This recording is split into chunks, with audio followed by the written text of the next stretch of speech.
Hey viewers and viewers, my name is Derived Strategist and welcome back to Say Being Hunted, episode 647. Now I'm on my own this time for another podcast style episode. It's just a little sort of short one, I think. This one will be maybe somewhere in the region of 10 or 15 minutes, though knowing me I'll probably miss time and it'll probably end up being more like 20.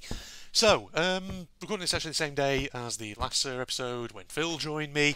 We had those series of questions. That was very, very interesting, but kind of had some topics of my own as well I also wanted to do a episode on.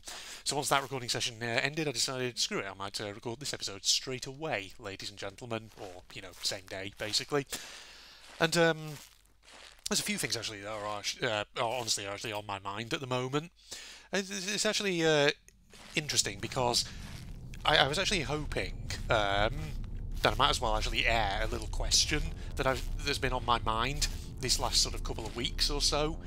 And, I've been sort of looking online for answers to this and haven't really found anything. So I was just wondering if anyone else had this. And I probably won't just say this here in Say Being Hunted, I'll probably also mention this maybe in some of my other series, because you never know, someone who doesn't watch Sir but watches one of my other series might well be able to pipe up and give me some clues. But, of course, well, you know how on Steam, if you have a YouTube account, you can link your YouTube account to Steam, and you can share videos from your YouTube channel to Steam communities, things like that. Basically, if you don't know what I mean, if you go to your Steam profile, and you look down on the tabs on the right, obviously there's a tab that's videos, and, if you click that, it shows you a list of all videos you've ever shared from YouTube to your Steam profile, and obviously communities pages for whichever games you've played and all that. So of course, usually then there's an option on there that says like add videos, so you click on that and then it gets you to obviously, link your YouTube account. So you do that and then obviously you select the account that you want to link to, and then of course it gives you a list of all the videos in your account that you could potentially share. So, normally then you select one, and then you select, obviously, which game it is to share, to the community pages of that game or whatever. But this last couple of weeks, I've actually had technical issues with that. I don't know why, but the last couple of weeks, since I uploaded the third episode of Shinkansen Zero, I have been unable to share any of my videos on Steam. Don't know why. Basically what happens is, I go to my profile, as normal, I click the videos tab, or, the videos tab to bring up the list, and that comes up normally. I then click add videos from YouTube, or add videos, or whatever it says. It then, gets me to connect my YouTube account. It takes me through to the page where it obviously lists my different accounts that I could potentially link, because obviously I have two YouTube accounts technically. I have, of course, General Red Strategist, and then, of course, I also technically have Propagandist, which shares the same email address, therefore obviously shows up as well.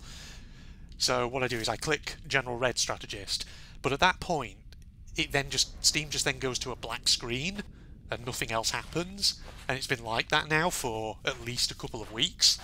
And I, in spare time, have tried searching for technical solutions to this, to see what the issue is, but I can't really find anything. All I can find are threads from years ago with people who had similar issues, but no apparent solution.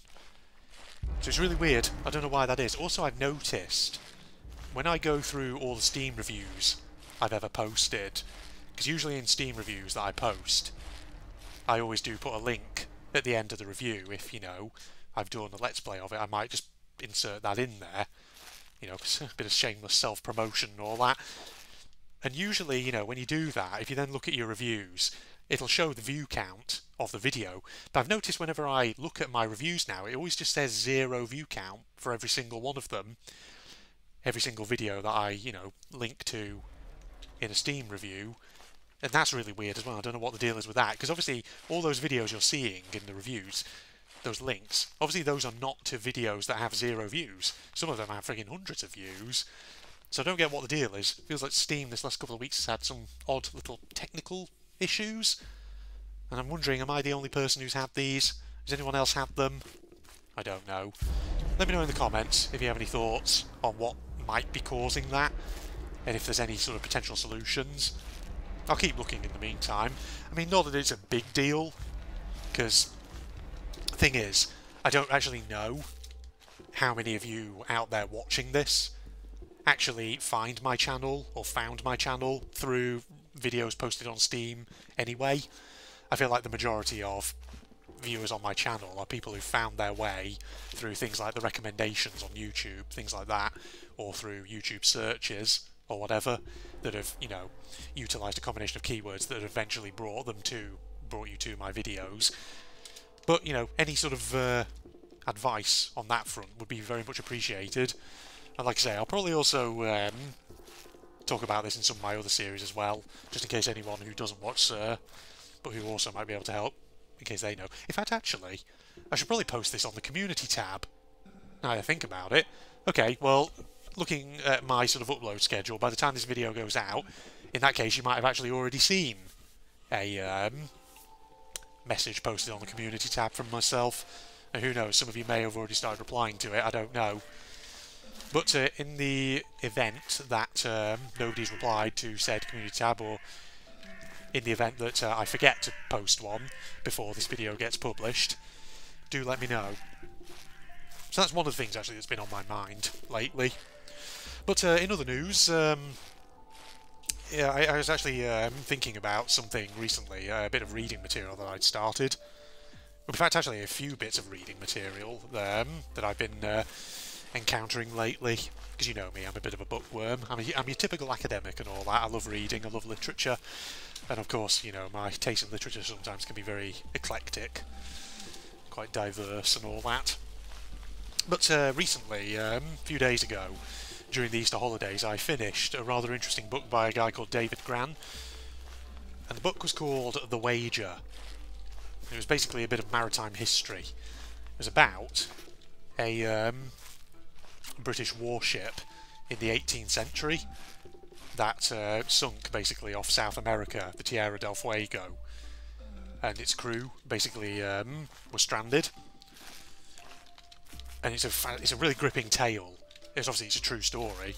It's a really gripping tale of basically mutiny, how the crewmen of the ship pretty much mutinied against their captain and left him stranded and, you know, tried to escape. And then of course eventually they all got back to England, but then the captain eventually got back to England, and everyone was of course summoned to court-martial to try and determine what had happened.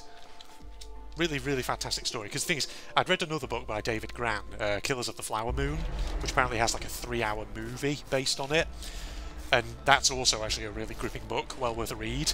Because Killers of the Flower Moon, though, is about a completely different subject. It's about, I think they're called, I think the tribal name is the Osage, basically a indigenous American tribe, who basically in the sort of, well, 19th century I think it was, their reservation, they discovered had oil on it, so the Osage actually got a lot of mineral wealth from it.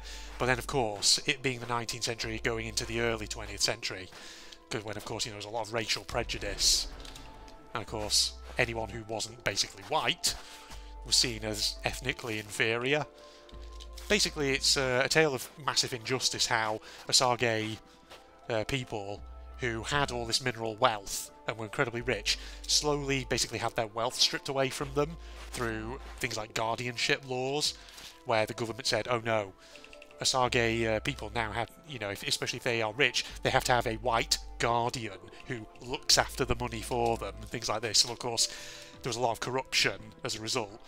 Unscrupulous people who became guardians, who were not really interested in helping Osage wealth owners.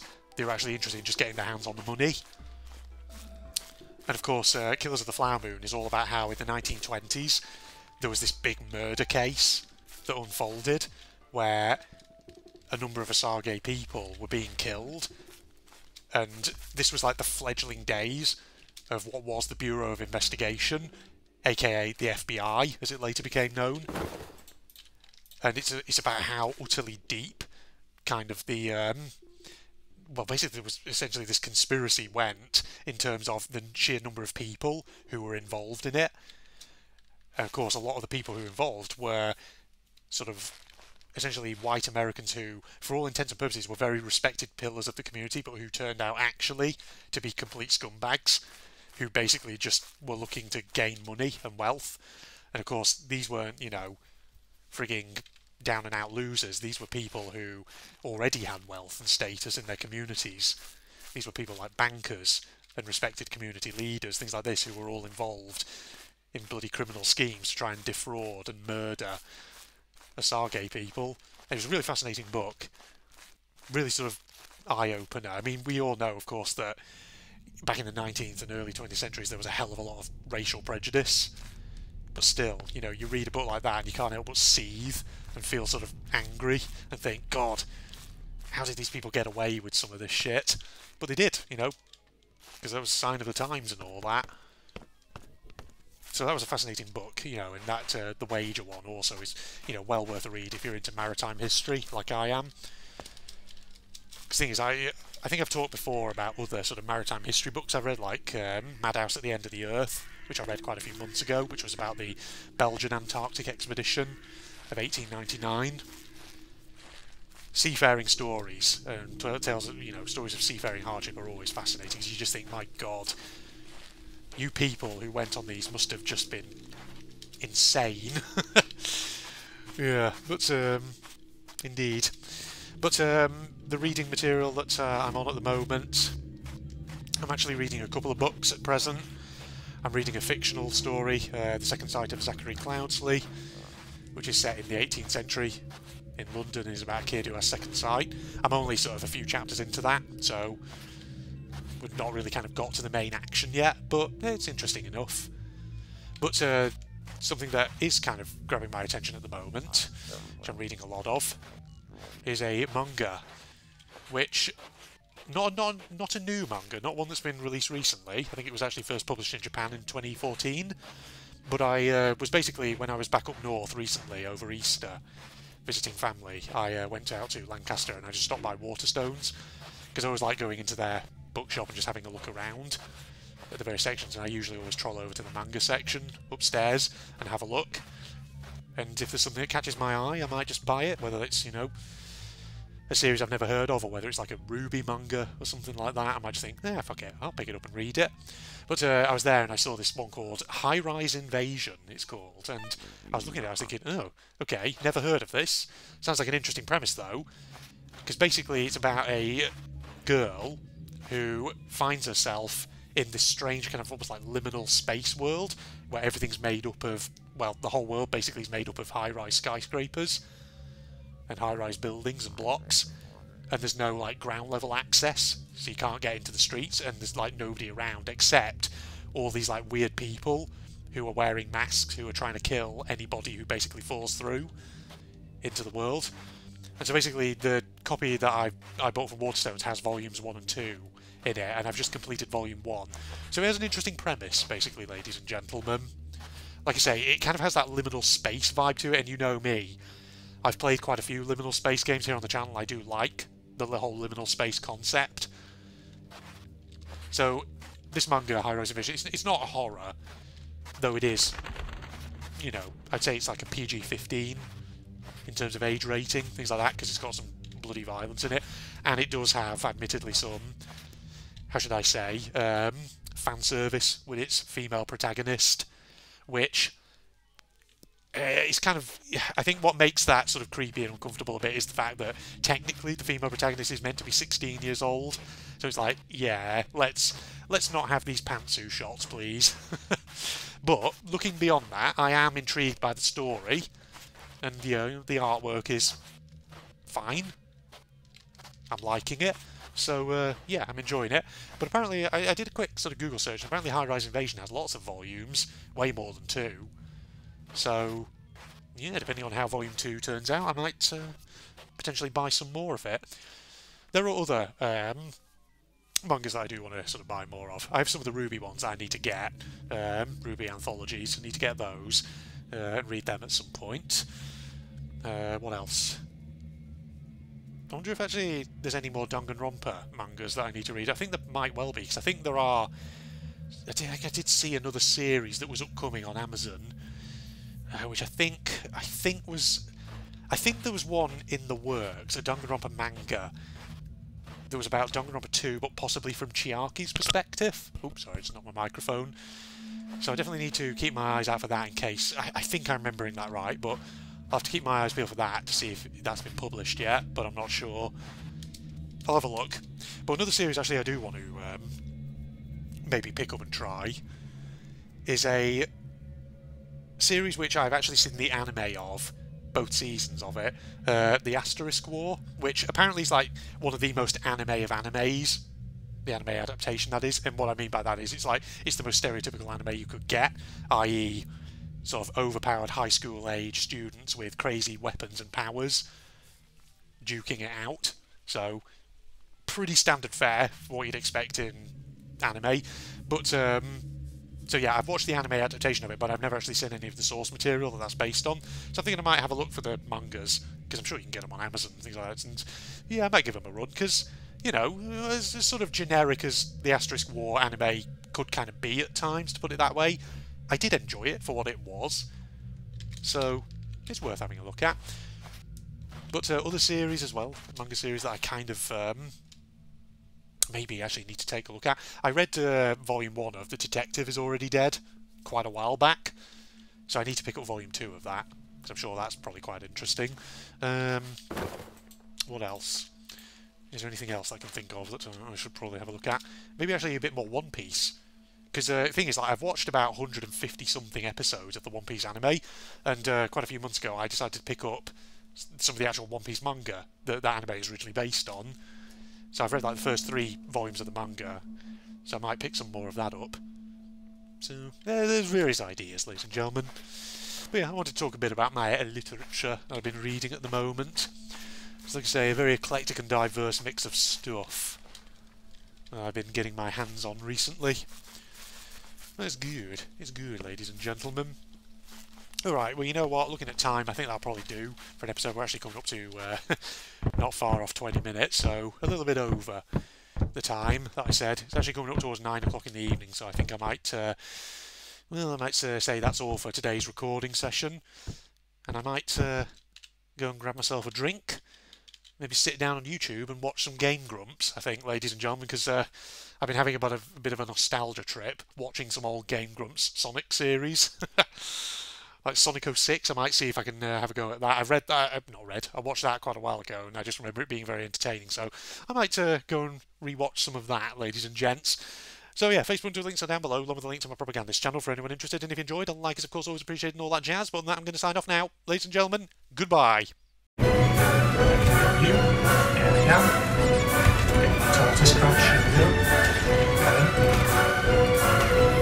As well. Oh, right, There's a good one. I've got 2. Right. Yep. These things I see.